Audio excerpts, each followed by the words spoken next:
said talk to me, damn it, or else I'm gonna throw you in the fire! You stupid bitch! You filthy...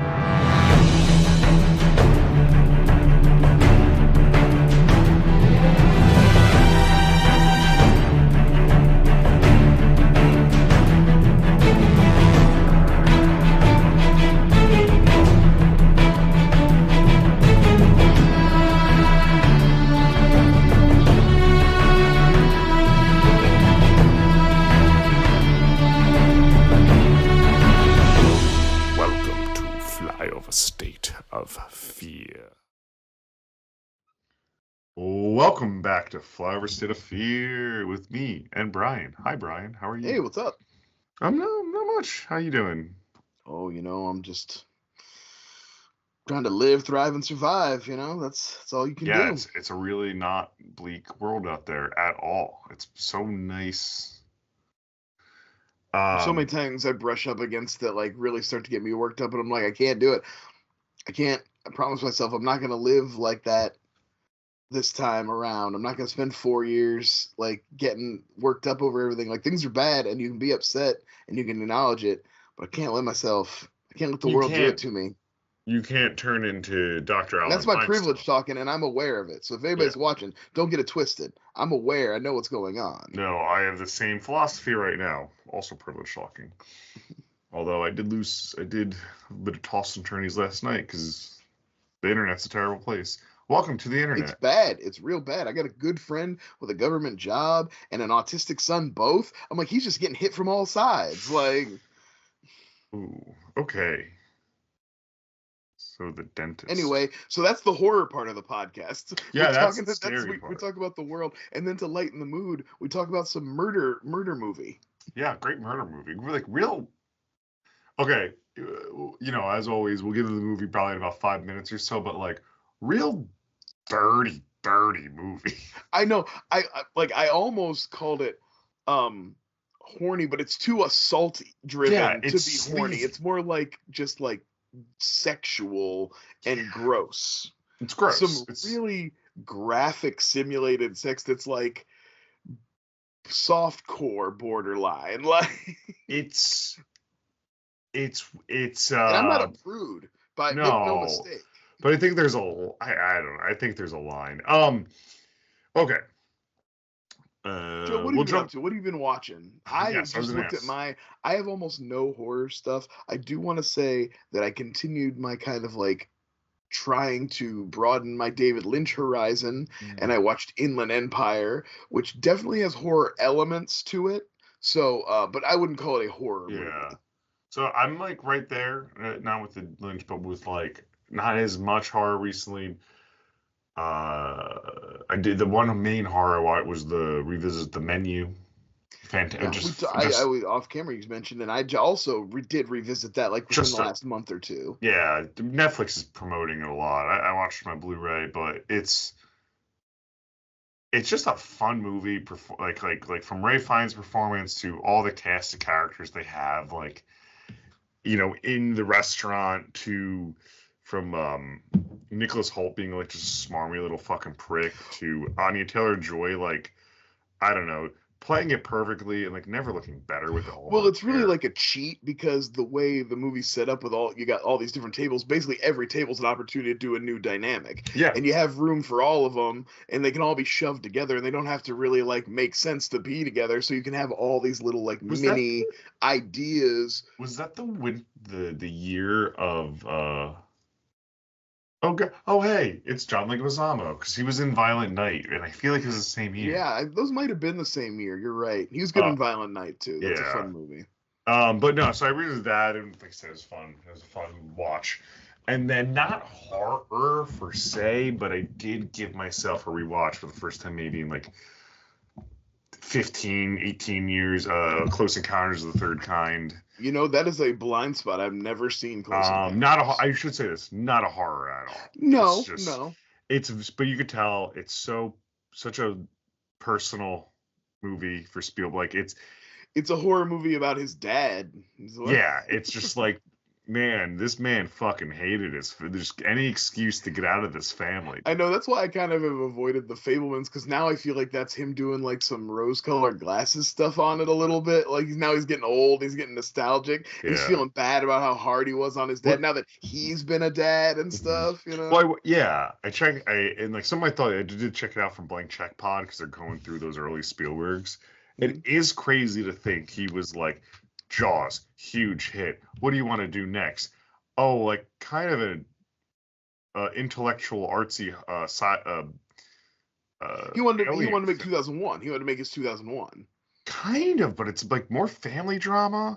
Yeah, he was And, on his way to making E.T. too. and they do a thing with that with it highlights different parts of the world with it, kind of like Independence Day, but obviously not as actiony. At the same time, like Star Wars is coming out this year, but they both are financially successful. It's kind of it's an interesting movie in like the scope of like Spielberg's filmography. I would recommend watching it. Hot take. Oh yeah, I mean, I should say it's a blind spot. I've never seen it, but not for lack of like. I'm not like anti Close Encounter. I've just never really gotten around to it. Yeah. But I get it.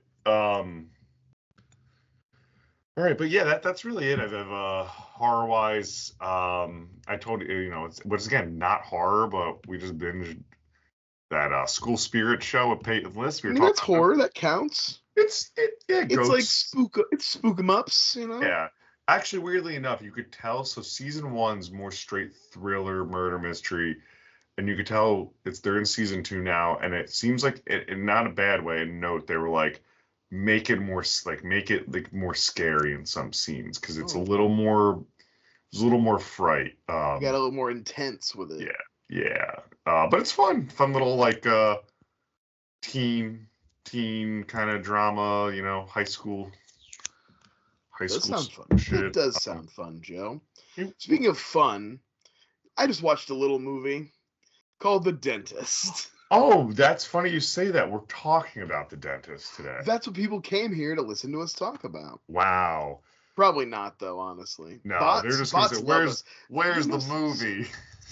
Actually, no, for this episode it would be, oh man, I'm not learning about The Dentist at all.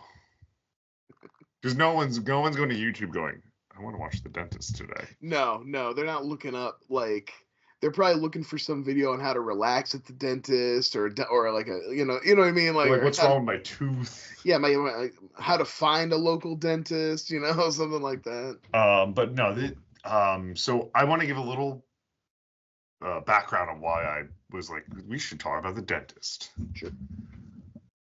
I picked up the Vestron dual pack Dentist 1 and 2 Blu-ray like a year or 2 years ago. I just remember going, it was on sale, and I remember going, oh, that used to play all the time on like TNT. And I love Vestron like sweeping up the kind of leftovers after Arrow and Vinegar Syndrome and Shout Factory are done. They're like, well, come here, Candyman 3. I'll go home. Vestron, it's like it has the Candyman name. Come here, Maximum Overdrive. Come on in there. Come talk. You get nice slip covers, some special features. You deserve it. So I picked that up, and I never like casually put it on, but I remember watching and be like, oh, this is fucking gross. We like horror. I should revisit it.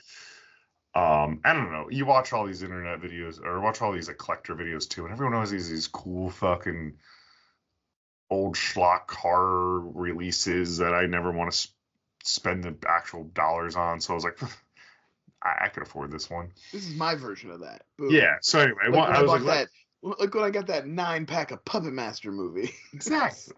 Only it's the worst transfer ever. They're the shittiest DVDs. They're like some old Anchor Bay, sub Anchor Bay. I was describing.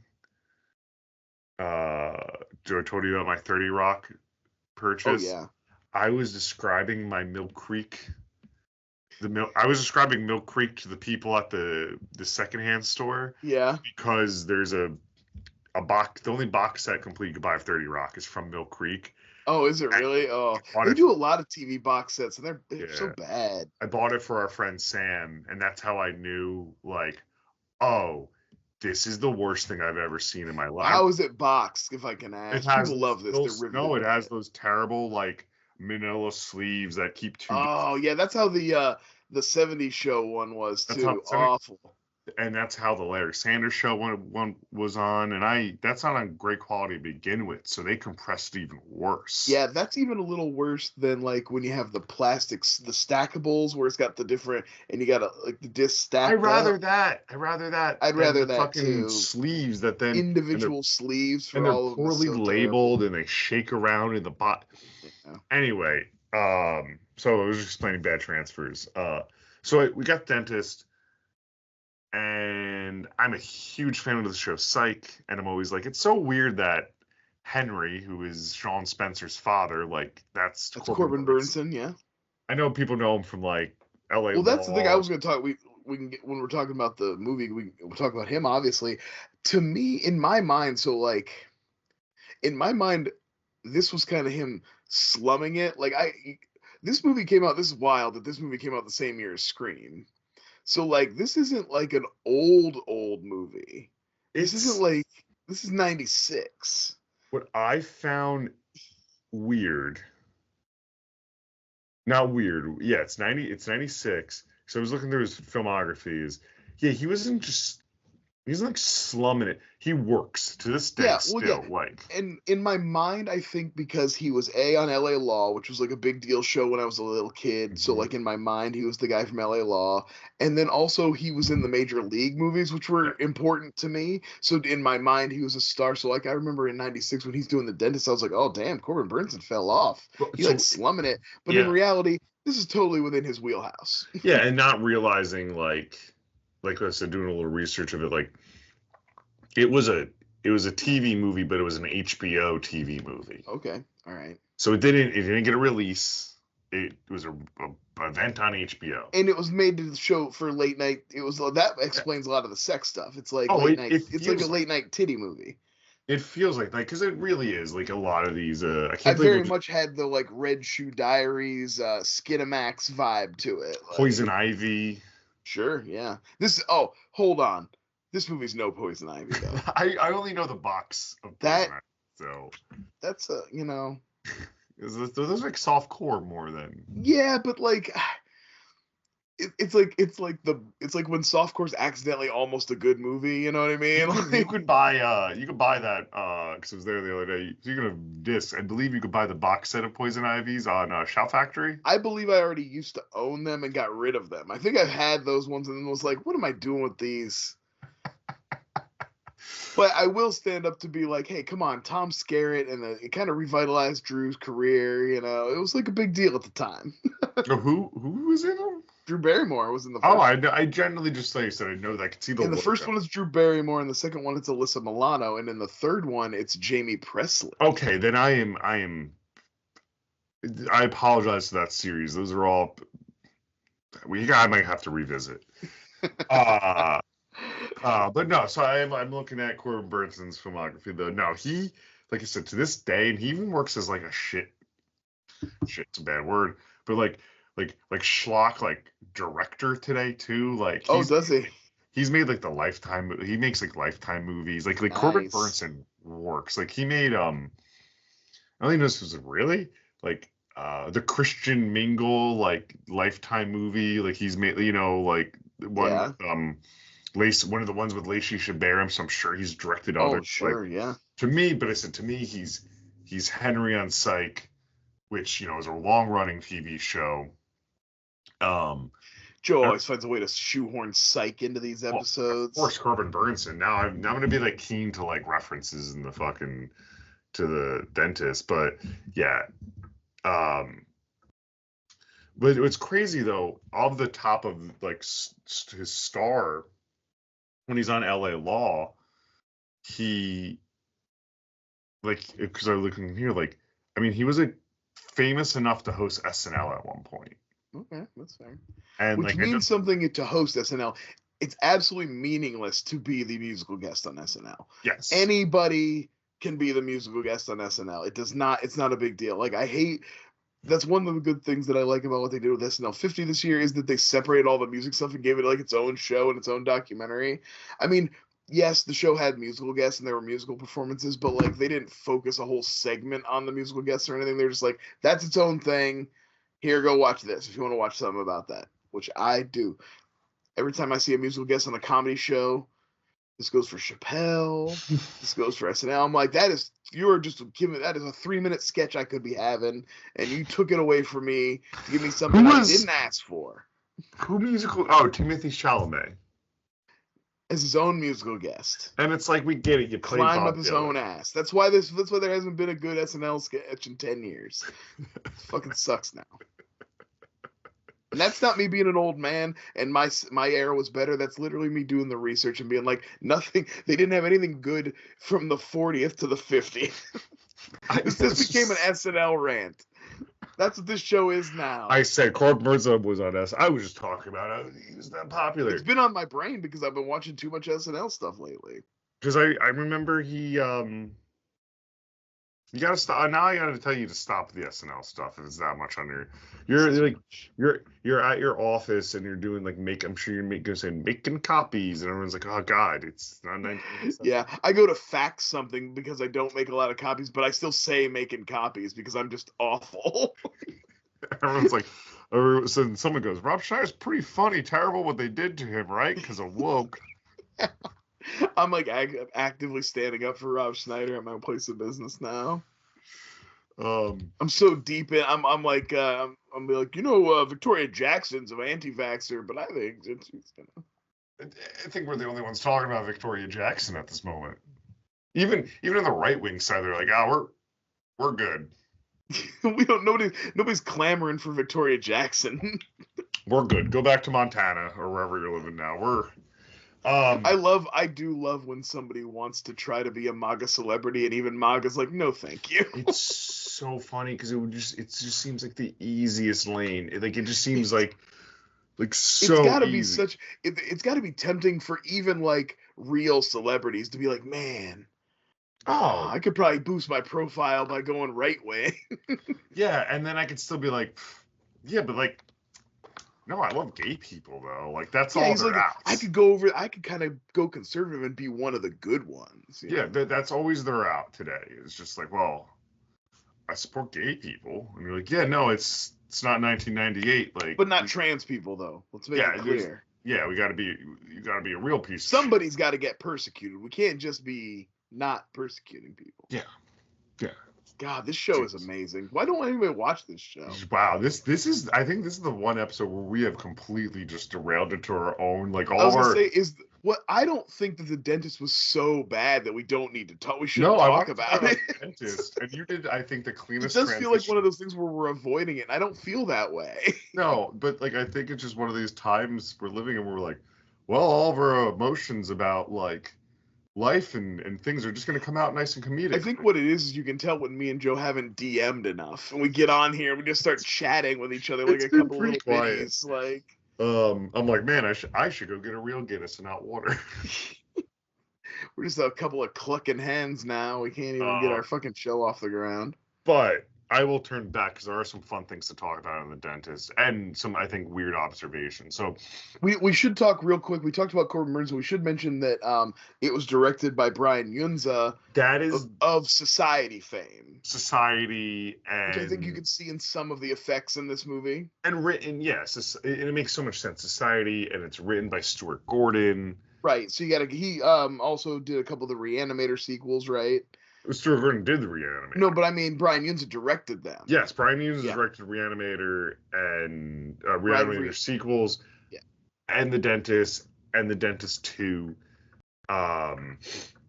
So, like, and then it's so wildly apparent when you like pick up on that. You're like, oh, this all makes sense because this movie also like. It's weird, Evan. One of my notes is, oh, this is very American Psycho, but it's American Psycho pre-American Psycho. Well, I was thinking it's post Silence of the Lambs. So you have your sophisticated killer. Yeah. He's fancy. He likes nice things. He has a nice big house, you know. I just mean like the dreamlikeness of it all, but then comparatively to more like Vampire's Kiss, you're like, hey, he's just losing his mind. Right, yeah, like he starts off, I think like they do a good job of the unreliable narrator thing because he starts off like talking about how good, but immediately you see him like yelling at his wife and flipping out about shit. The filth. He Yeah, just seems like such a like. Before that, it's like, how did anyone like want to hang out with this guy? No wonder there's why his one wife's moment cheating. when he first gets to his office. Like he's already like done a bunch of crazy shit, but then he gets to his office and he does have a moment where he's like seems nice and cordial to his patients. Where I'm like, this is probably what he was like when everything was going good.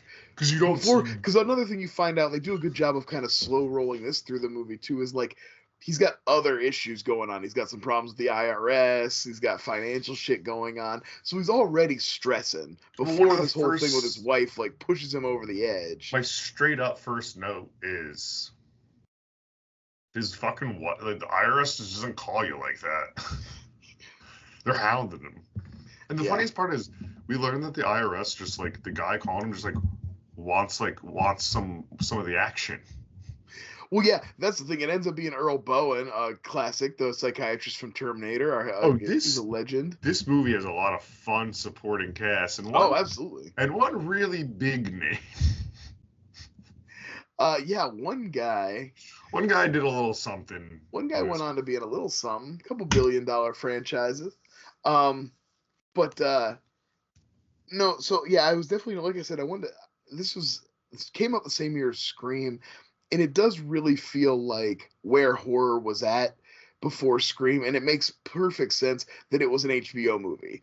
Because like they weren't even bothering to put horror movies in the theater at that point. No, it hasn't. We were like in the post, all the big franchises had petered out. Nobody really gave a shit about them anymore. I mean, it feels like a later, not as gross, I would say, or even comedic, but like it even feels like a later season Tales from the Crypt too. Like, you know what I thought? It felt like one of the Leprechaun sequels. It's got that kind of level of kind of Oh, I mean, like I said, this is before HBO spent billions of dollars on stuff like they do now. You know, one of my notes, I have like 3 like fun fact notes from this, but like, is their budget was so low that Brian Uzana wasn't like satisfied with the cabinets in like the heaven room, which seems like something a director would bother, but someone who's paying for it, like, who cares? Use the fun cabinets. He gave them his credit card to the art department and said, you know, fix the furnishing. Like, it can't work. That's something nicer, yeah. I mean, that's cool. Pretty low budget for like the director to come and say, hey, production, I need some money to like fix some of the setting, and then saying no. But as I read further, when they went to buy the furnishing, luckily enough, they could borrow the products they needed, so they didn't actually, they just borrowed it. But still, so this is real low budget. They used people's homes in LA. Like, it looks like, and that's probably like a real actually, you know what? I don't think that's probably a real dental office. I don't think it's a real dental office. Because like nothing looks like the doors are weirdly spray painted. And they are all like different, like I know that was his motif, like every room's different. But I like that idea. It reminds me of a dentist in the documentary Trekkies who made his like Star Trek, his Starbase Dental. So I wish I could go. I'd love to go to a gimmick dentist. I think that'd be great. Laura grew up where I guess now I live. They would say the monkey dentist, and I said, "What's that?" And I've heard her and her girlfriends through the years talk about it. It was a dentist that had type of monkeys caged in the waiting room in the dentist's office. Yeah. What?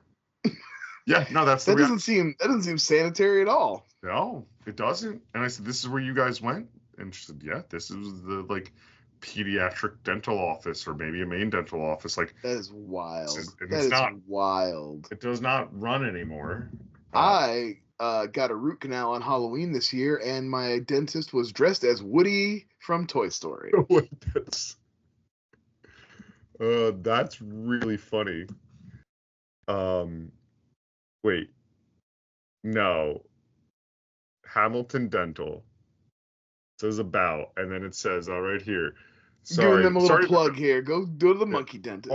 Our monkey pastime We have gone to extreme to make efforts for patients comfortable. Is it flushed by children practice highest quality? Blah blah blah. We introduced several monkeys into our dental family for nearly 25 years. Our most recent Tango and Cha-Cha provided warmth and comfort for patients of all ages, allowing dental anxiety to take a backseat during an office visit. This is fucking insane. Today, Tango and Cha-Cha are enjoying It's retirement like years. you're a dentist and you're also a weird monkey guy, and you just merge the two together. That's wild, though. Oh that my is. God. I cannot believe that the health department allows that. I doubt they fucking did, because Tango and Cha-Cha are now at where they should be, at a preserve in San Antonio. Hey, Yusuf, you should go check it out. Yeah, go visit them. But you could click on their kombucha monkeys. You could click on both, and I have right up here 2 PDFs with write-ups for each fucking. I'm sorry. We're bound and determined to talk about anything but the fucking dentist. So that was a fun movie. Mark Ruffalo was in. All right, good night, everyone.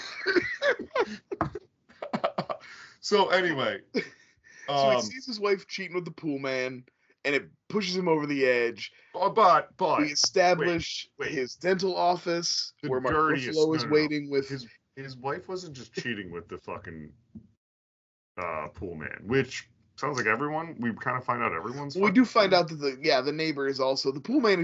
He's a pool man. He's going around. He's hitting up a lonely old lady. Okay. Ladies. I shouldn't say old. They were just ladies. Yeah, they were attractive. The pool man, though, when he sees them like hooking up, this movie should be called Finger Sucked in the movie, because he's dirt. I mean, like, the pool guy isn't just like. Yeah, she sucks like some pool grime off of his fingers. She has like shit on it. It's like brown shit on his arms and hands. He looks like he had his hand in a drain, and she's just all like, I was like, oh. And then, like I said, there's a pretty graphic simulated blowjob here. Like, I thought I was gonna see his dick.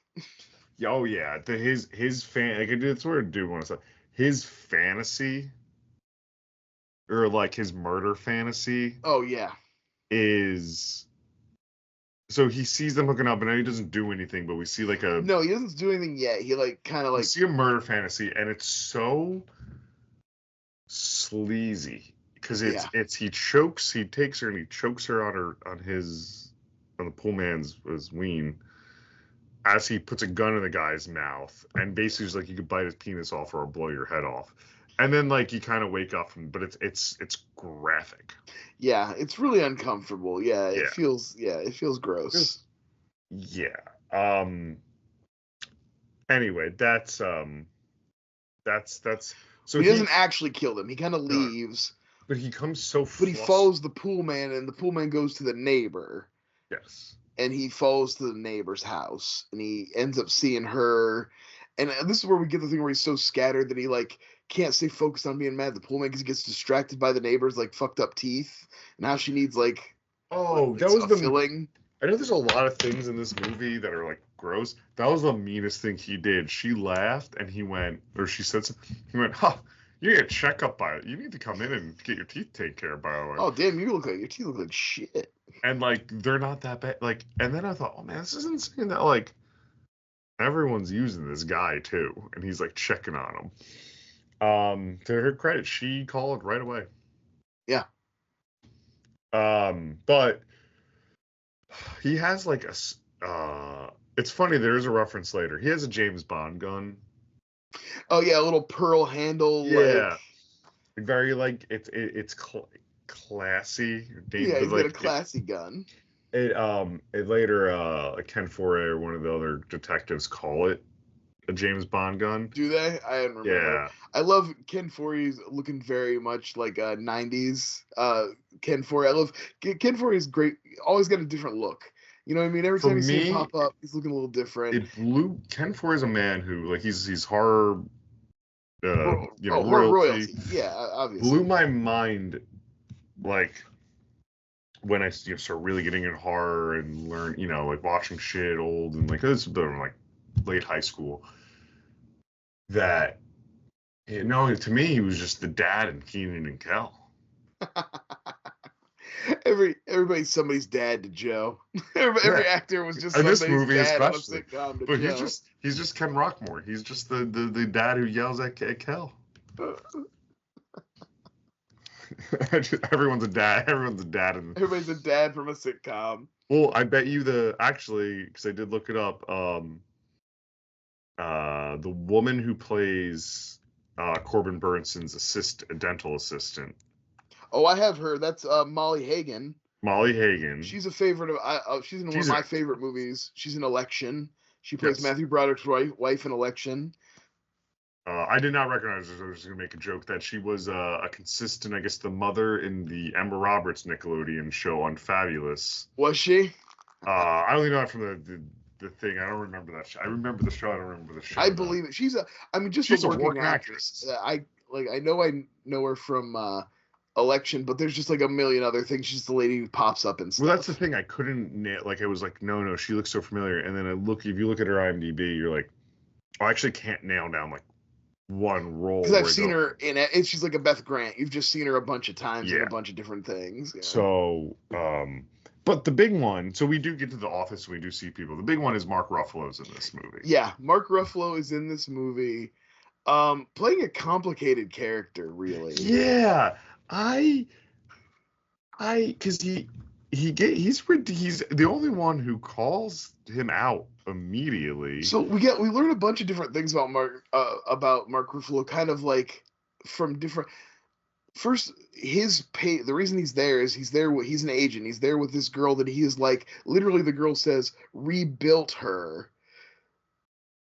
Mm-hmm. So he's had her like, plastic surgery and the blonde, the big hairdo and the blowout and like all. He's going to make her a star. He's going to make her a star for whatever, whatever that means.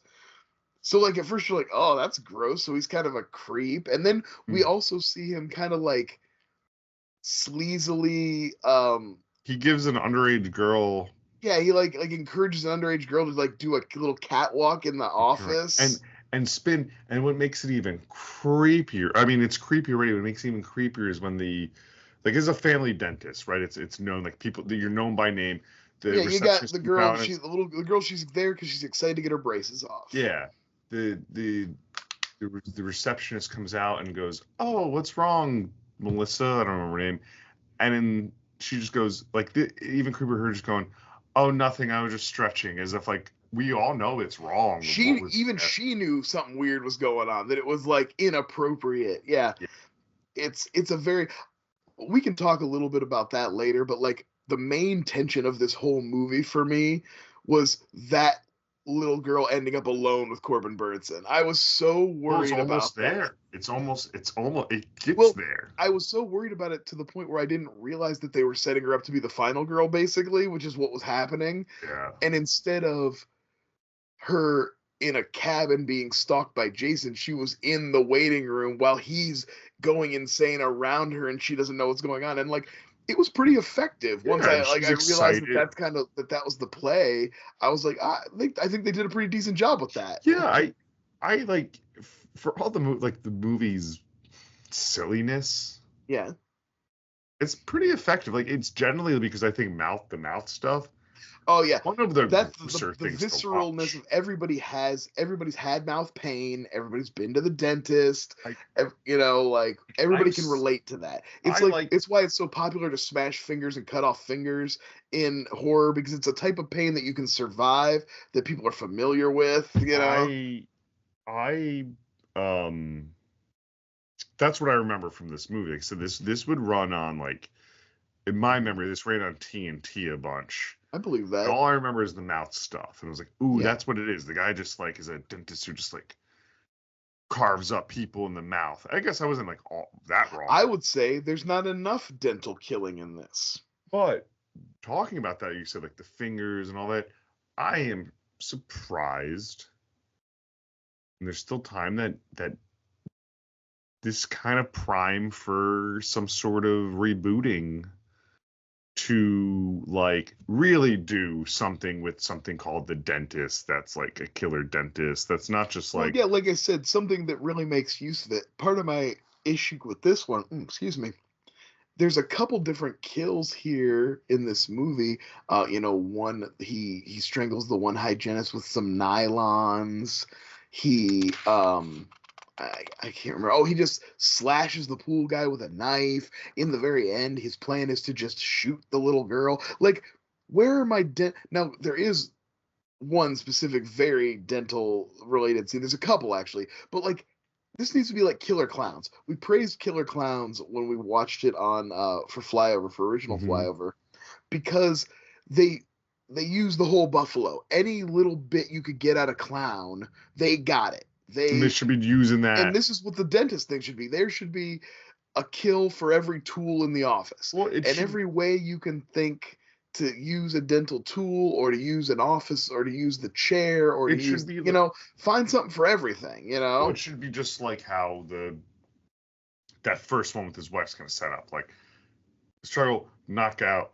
You're in the chair, and I'm doing an experiment. Yeah, And I'm basically the doing a operatic horror about Little it. Shop of Horrors. I'm Yeah. Steve Martin. I'm really Little Shop of Horrors now. Yeah. And you could kind of, like you said, you could keep doing that with different tools, and like, oh, I took all of her teeth out. And, Or like I said, you find some ways to do other stuff. This so one we used, we did the pull teeth thing. This one we're gonna gas you. This one we use the thing that makes the needles, the one girl crowns, like fuse your teeth all together and like seal your mouth shut. Just find weird shit to do. Yeah. Like, and I think that brings up a point, because like, sort of reading a little about this is like, a lot of people, when this was shopped around, was like, no, we don't want to make it. Your script is pretty bad. mm-hmm. Okay, that's kind of apparent in this movie. Like it doesn't, like you said, there's not a lot there that keeps going. And at the same time, the budget. The other little note I have on it is, like they had one big mouth they could use for those shots, so they just kept interchanging different teeths and try to make it look as different as possible. I think they do a pretty good job. Yeah, no, yeah. I think it looks good. But you're right. You don't need a budget to show different. No, I don't even, like I said, they wouldn't even need to be flashy. I just think they should have tried to find ways to make better use, of stuff in the dental office. If you strangled somebody, strangle them with floss. Like not a pantyhose that was found. Give me something. That was one of the scenes where that was like a fight that didn't need to. It was like a long fight that we don't actually see an ending of either. You just go, someone just goes, where's Julie? Yeah, they so we should go back a little bit because we were talking about Mark Ruffalo, and as Corbin Bernsen is starting to freak out in the office, first he hurts like a little kid, and the little kid goes running out. I will say this on that one: that mom picked up that kid way too quickly. A little bit of blood. Like, you never been to the dentist? You ever seen blood at the dentist? What the hell? She's like, kid, he's not flossing that religiously. His mouth's gonna bleed. She's like, blood. Oh, and I think that early enough, the banter does play well, where like someone's like, they overreacted. It's fine. Yeah. That you can still, like, again, it's still. Corbin Bernsen's got a good reputation. Clearly, his patients like him. Like I said, we do see a glimmer of what he was probably like when he was normal. But then the next patient, the starlet, he starts to really have a freak out, and he's seeing his wife, like he's seeing her as his wife, and he's gassing her up, because at first he's got her on the gas so that at first he was going on. And he fully is sexually assaulting her. He's no, it's disturbing. It's like ripping off the nylons. It's pulling at her top. It's like it's very sucking his fingers. Once again, someone was like, it's that thing of like in this era where like they were like, oh, sexual assault's a fine way to get some nudity into your movie. It's like, no, we don't like. I don't likey. No. And they're like flashing like his wife like wanting him on the thing. Like he's having a This is clear like transition into just like full mental breakdown. Like, right, he's definitely starting to. We did skip over the part where he killed a dog. I was gonna say he did shoot his neighbor's dog instead, and then ran away and went to work. And this is how the cops are on his tail, because they're investigating dog being brutally shot. Yeah, because cops usually investigate a dog being shot pretty thoroughly. I think. No, wait. Oh, excuse me. Sorry. No, cops shoot dogs often and Yeah. Oh thoroughly. yeah. That's what happens. But I think there's enough in here where they think this is a guy who's been doing break-ins. Yeah, they do say later they try they're to make it investigating a series of robberies or something. Yeah. Like, oh, he killed this dog. We should follow that lead.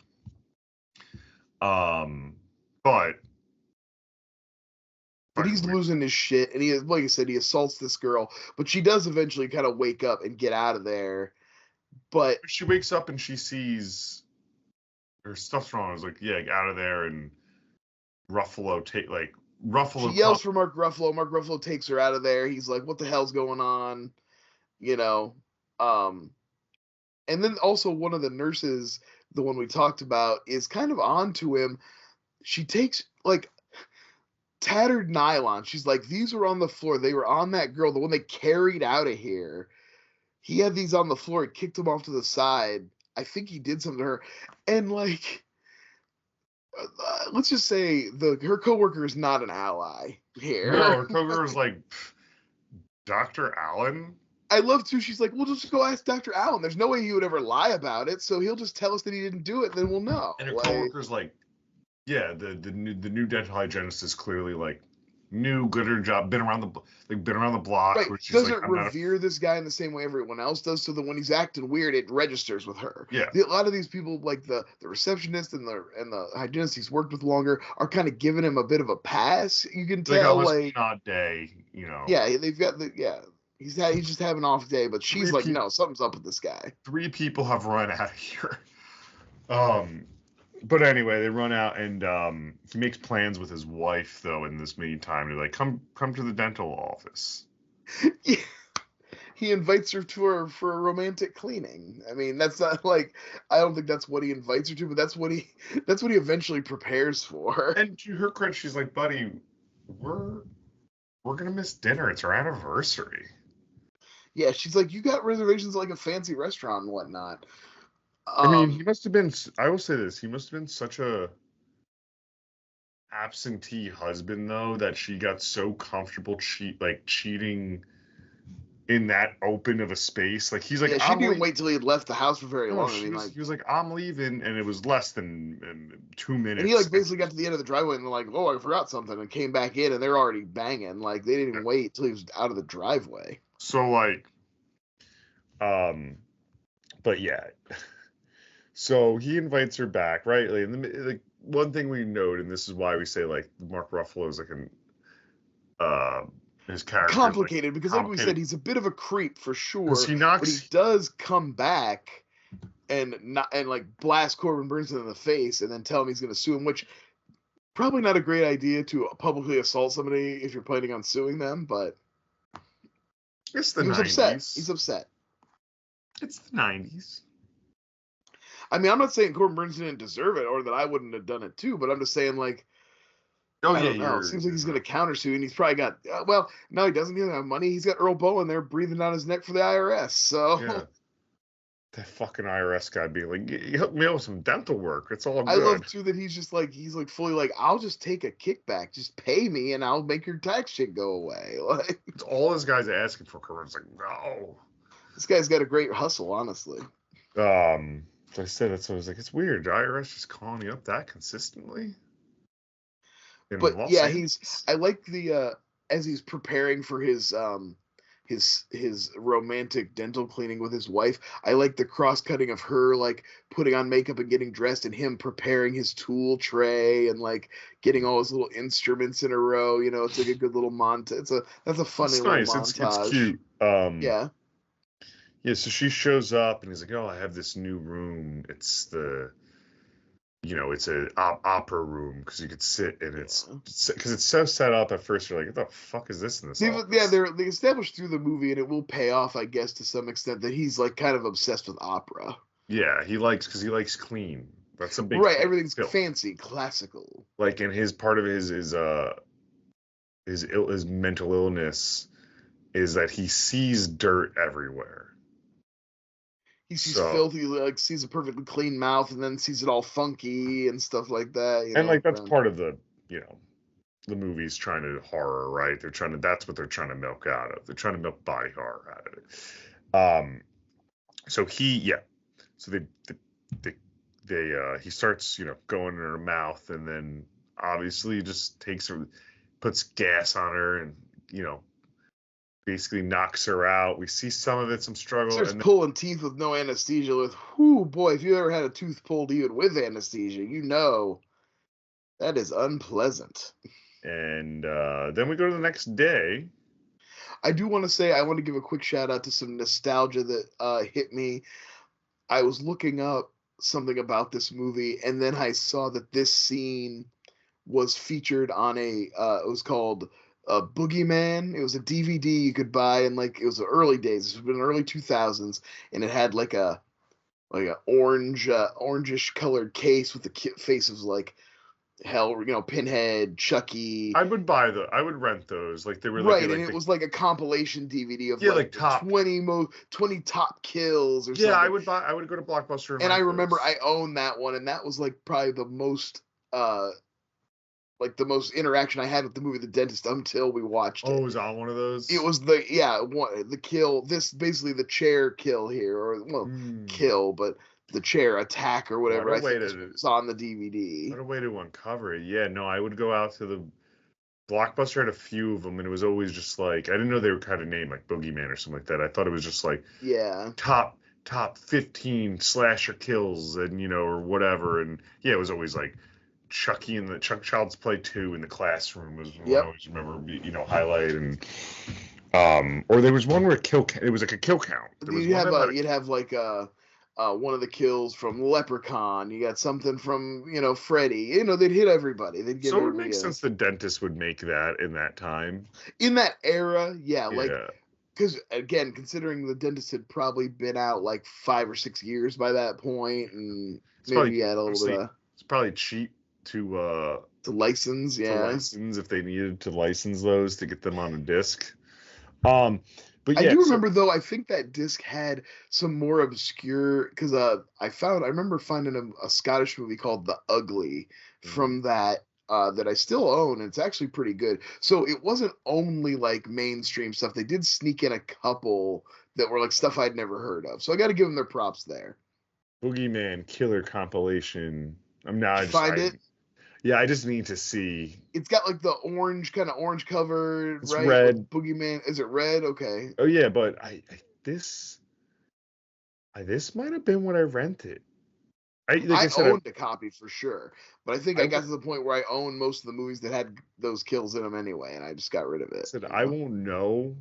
And then it's here. It's number 12, The Dentist. Total DVD experience. 17 terrifying movie moments. Yep. Yeah, I remember that too, that it was 17, that it was a weird number. It wasn't 15 or 20 or top 10, or it was this is as many as we could fit in the runtime. Mm-hmm. That's funny. If you go, the fourth image that's up is actually, because it's the IMDb, I guess, poll, is the screenshot of the Dentist and her mouth with the prosthetic, no teeth, all gummed out. Yeah, looking like a Ren and Stimpy drawing. It's gross. That's what works. I mean, it's gross. Well, when you know that this dude did the Reanimator sequels in Society, you're that makes sense. The practical effects, the tongue with cut out and stitched, and the Societies are just so gooey. That's why it's they clearly had a bigger budget on Society. We go to the next day, and the pool guy's there again. It's crazy. This is the pool. What is not their budget, because they're clearly rich, but the pool guy. The pool cleaning guy comes every single day. That's wild. Corbin, that's your first red flag. What do you mean he's here 4 days a week? Yeah, exactly. That definitely should be a red flag. But he scoops. She's sunbathing with that big hat on. Well, he's got her. You can see that he's got her tied to the chair. It looks like she's sunbathing, but he's got her strapped down with clear cords around her wrists. But he's got a big hat over her face. It's a good fun touch. Yeah. I like the stuff that's always funny, because he also had to get her dressed in her bikini and get it all situated properly. He really just set it up okay. He planned okay, he's gonna come here. And he's just gonna get right to work. He's not gonna stop and say, "Hey, Eleanor, what are you up to?" No, he's gonna. But he's skimming the pool again, and he picks out her tongue, which Yeah, he made me finds her laugh. tongue in the pool, which just made me laugh. And then he goes, "Oh, so cut her tongue's all sewed up and her mouth's all." Pulls the hat off. This is the first big reveal for us to what she looks like too after the attack. He fucked her up. That's really what he did. And I like that Corbin Bernsen was watching it, and he waits to attack the pool guy until he wants him to see her first. He wants to freak out. Corbin Bernsen pops out of nowhere and does so. Now I was complaining earlier that it wasn't dental related, but I do like the slashing and the kind of Kill Bill-esque blood spray we get from Corbin Bernsen slashing the pool guy up. There's some good good stuff there. He slits his throat and he heads right to the office. He's now done. He's in full freak out mode now. Does he talk? He does talk to the cops, though. Yeah, they actually come to the house right after he killed the pool man, right? Yeah. And that's important just in the sense of he says, he looks shady, but he's like, no, I don't know anything about it. And also I'm not a gun owner. Which is something very easy to find out. Right, you shouldn't lie about that because it's easy to find out. Like that's an easy, and it's one of the first things cops look for. It's an easy thing to say. Oh yeah, I'm because he was like, I go to the gun club all the time. I'm registered, blah blah. Because then if something did go wrong, but he's not thinking clearly. He could say, "Oh, it's clear." No, because he's insane. But he's insane now. He goes to the dental office with one goal in mind: to fucking murder everyone in that dentist's office. Yeah, he does kind of seem like he's very. It's not. He was kind of more focused on punishing women. Now he seems just scattershot. He's gonna get everybody now. Mm-hmm. Because at first, this is when the dental hygienist calls him out.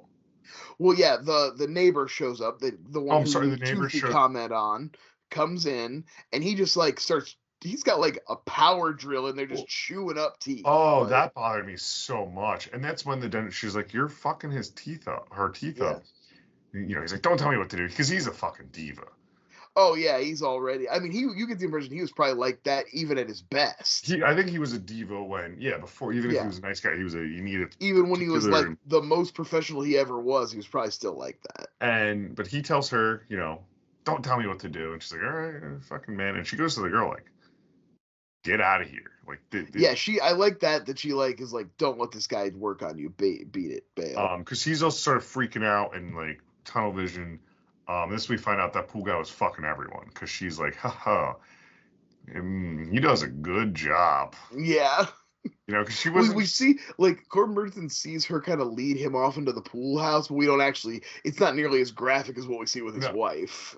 No, but he was working his way. He gets distracted by the dog and he kills that dog.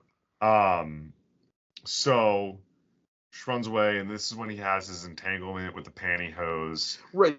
He strangles her with the nylons. Again, a room full of dental equipment. They are in a dental office. There's all sorts of sharp objects in there and little things. And you could drown her in that little sink, the spit sink, something. Give me something. Oh, that would be a good one. But yeah, I mean, even her, right? She goes to grab the tool and obviously can't get it to his head. Yeah. Could have given him something. We always I guess maybe it's a trope now, but your killer gets a little damaged and then they look even more unhinged the rest of the day. Yeah, absolutely. Maybe if she stuck him with a scraper and then the other the receptionist was like, "Oh, Dr. Allen, you look a little, whatever." Yeah, something. But takes care of that. And then some play happens, and then this is when the IRS guy comes. He's being real. Yeah, this is when Marv is comes in to do his big blackmail ploy on our boy. That, as from a perspective of just waiting, that poor girl with the braces. She's like, I've been waiting for, because There's also say this guy's not just dentist; he's an orthodontist too. Yeah, this was giving me this, you know what, I was having the same kind of sympathy for her that I have for Andy in the original Child's Play, where I think I could just relate to her, where like she's so desperate to get her braces off for her like new life to begin, and she even planned a party that she had to postpone because she didn't get her brace. Can you imagine that? You're gonna get your brace off, you plan a whole party around it, and then your fucking flake ass doctor is like, I can't get them off today, and you have to call your friends and be like, "Oh, just So like, kidding. you come over Can and you all rearrange your plans and do that party tomorrow now or whatever?" you come Like, over, but like I bought a bunch of apples and hard candies that I couldn't eat for 2 years. yeah, You guys could have them, I guess. Yeah, no. it's I fucked felt up, bad. man. I felt bad. That was And like at the same time, though, I wanted to get her brace off, but I'm also terrified of her being alone with Corbin Bernsen and what he'll do to her. and apparently, um, before he went crazy, he actually took her braces off and was fine. And then he like transfixed and saw grime all over her mouth that wasn't there. Yeah, he gets her braces off, and her teeth look beautiful, but then he has one of his delusions where he sees just like she has hobo teeth. They're just brown and green and jagged and So like. he goes for the gun. Well, yeah, I love it. His whole thing is he's gonna shoot her so that she can't live the rest of her life and damage her beautiful teeth. He like wants to preserve her perfect smile the way it is right now I don't by know. killing her. It's like, you'll I never get decay if I murder you. I think tomorrow I'm gonna watch the second one because I want to give. I'm intrigued about the want to give dentist too, same because team. spoiler alert, he does survive this movie. I want to give Corbin Burns his fire. He's playing his ass. He's hamming it up his ass off of like kill. Anyway, but yeah. But they have like a she does get a she does have a good like Right. runway. She has Final Girl energy, and she does like they do a little cat and mouse. Okay. She finds Earl Bowen where he's got his jaw all jacked open. He's got like Sam Raimi Army of Darkness face, like it's all like a big prosthetic, all fucked up. I know why, but like why did that receptionist lock the door from reception to that lady again? Like the second hygienist and the receptionist lady are enablers, man. Those both of them. Second hygienist. I she get died. The impression that if like there were red flags before. Like, I just can't believe that both that lady and the receptionist, neither of them ever suspected anything from this guy. No, he was a perfect individual. As well, the second he never drilled out my whole tooth, so yeah, I guess he's not. Well, the second dental hygienist dies also. Yeah, I forget, how does he kill her? I don't have that noted, but she's one of the dead bodies on the floor. That it's the air bubble to the brain, and I remember I liked. They actually have an effect where you can see the air bubble going up into her neck. And I was like, that's a cool practical effect. That's fun. You know, yeah. They probably had like a piece of fake skin and like a tube under it. And that was fun. It was just a cute little. I was like, oh, that's a fun little effect. This movie's full of fun little effects. But so we get that, and he gets away, and the cops do come to the dental, and this is like braces and our terrible receptionist. And our terrible receptionist is like, he was a great teacher. He was so good, a family man. The cops show up, but he's already gotten away, and they're trying to figure. I thought this little end bit was so weird to me. I was like, I feel like the movie's over. Why are we doing this? It doesn't make sense too, because he runs away, like he drives away in his car, and like the police don't have clearly an APB in when he's driving, so he gets to the school. The dental school, and he's ready to teach them, so he's all it's very like it's sloppy. Yeah, I mean I think they just, and I agree because it's a really fun scene. I think they just wanted to do the scene where he tells a whole classrom of people to just extract every tooth and just like start ripping teeth out of people's heads. And it is fun to see all the people like, what? all the potential patients who are like turning around in the chair, because you're already. let's face it, if you're getting your dental work done at a dental school, that's not best case scenario for you. No, You know, you're already in a position I where did you're it. desperation maneuver, you know, I did it like, once. His family member, oh, was I don't mean this. to, I'm not trying to degrade Well, no, anyone. no. I'm just saying, It's like, challenging there's because reasons they're people go learning. to a dental school, you They're know. learning. Like Yeah, it's gonna and be. a lot of times the patients, when you're a patient, you're going there because maybe you can't afford a regular dentist, or you don't have good insurance, or But whatever. So they your like situation's already not great. they all look up. But I like to think there was one student there who was ready to be like, well, I can't fuck this up, so One who was like gung ho, who wanted to be the teacher's pet, who as soon as yeah. he says it, this dude's just like headlocking guy and like ripping teeth out. Like, come here, give me that. So and he just immediately goes for a gun. He's like, do it. You fucking do it. You guys um Yeah, and Ken Foree shows pulling up teeth that at gunpoint. So funny. What a funny yeah. idea. just Hey, because pull that tooth. You pull it out. and that's why it's such a funny mental breakdown in this because he's now just gung ho for teeth. He just wants to collect all. He's just like fuck everyone's mouth up. I don't care. Yeah, Like yeah, he's there's wild. like you can't even call it like you could call it a slasher, but it's not a slasher because he's just after their mouths. Yeah, yeah, he's. Oh. And then there's just like a kind of weak little chase through the school, and it just ends with him being mesmerized by a girl singing opera. Yeah, it tries to It tie kind the of opera. peters out. Like there's Yeah, no big like final showdown really or anything like that. And I guess it's probably because they knew they were going to make that sequel already, and they kind I of just don't know. let it flatline. But I there's really mean, not even like it would have ended pretty strong if the confrontation with the little girl was the end of the movie.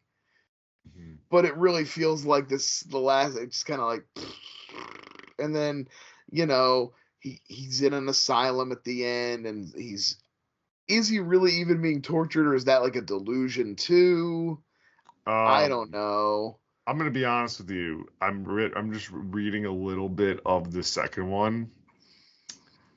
I like where we're going. And we got Clint Howard showing up, so Oh, okay, so now we're in classic, we're in full ice cream man territory yeah. now. The schlock is out. That's what this feels like. It feels like the ice cream Or Dr. Giggles, something man. like that. But you're This right. is very much what horror was right before It Scream kind of you revitalized. make you yeah. It's you. I think this is prime to use the name and concept. I don't want to see someone trying to make like this type of movie again. No, but you could do something I like think I think this. the concept's really there, like a murderous dentist.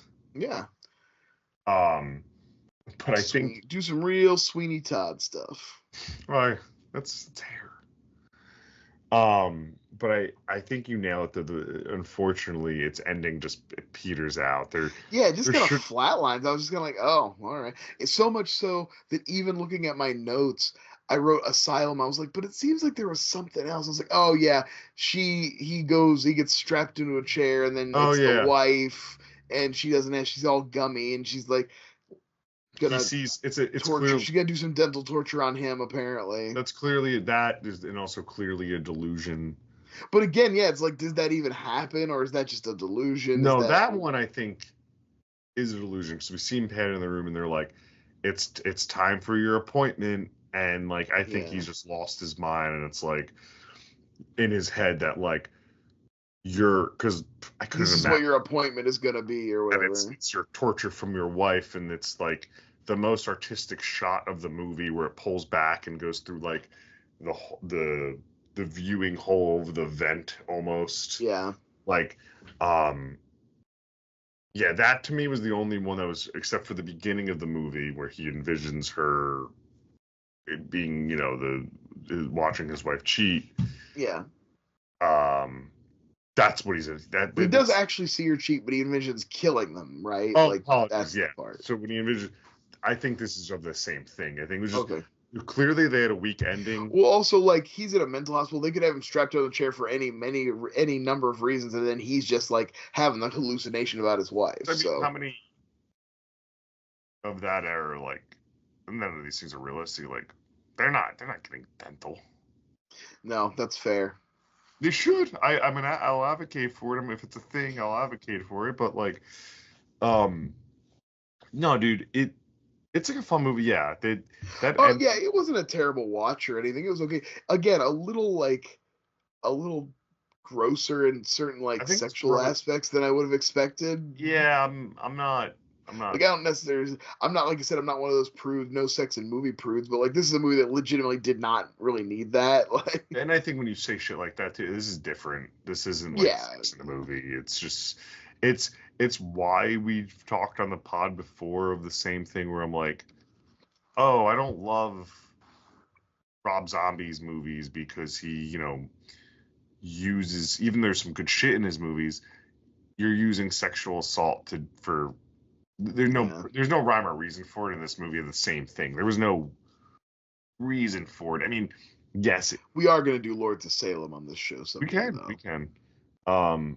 Even though it did feel grimy, like I think that worked in a sense, like it makes you feel uncomfortable, but you're already working in her mouth, like Yeah, yeah. doing that, like And I think that's of course what works. That's what makes this movie actually is this the visceralness and the kind of relatability of like mouth horror. You know, yeah. it's like something that it's the way body horror works so well for in general. You know.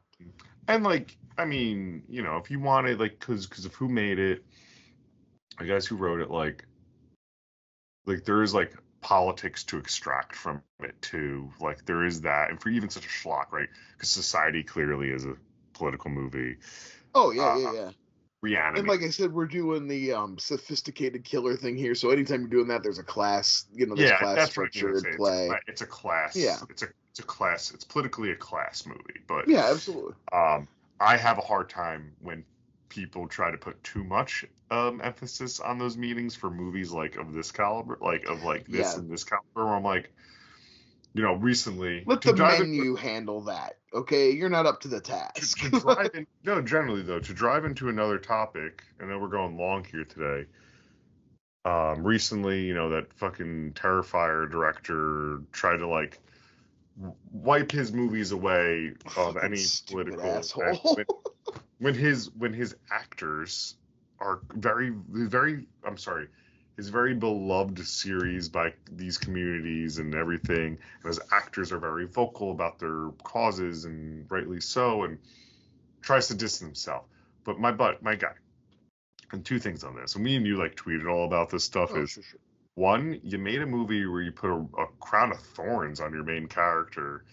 You, you, your movie is political whether you want it or not. You're trying to say something there by making it a religious allegory, clearly. Two, You may need, and I'll admit it. You may be too ignorant to even know you're doing that, but you're yeah, doing it you're doing regardless. it. Like, And two, for the people out there, they're like, oh my God, how are you doing this? Why are you putting any sort of faith and trust in a man that, like, in his low budget first movie was like, let me saw a woman from the vagina to the head down? Because it's funny. Because it's fun. Like, yeah, I'm not, like, that guy didn't do it for a fucking reason. He did it because he thought it was cool. yeah. That first Terrifier, that's unwatchable.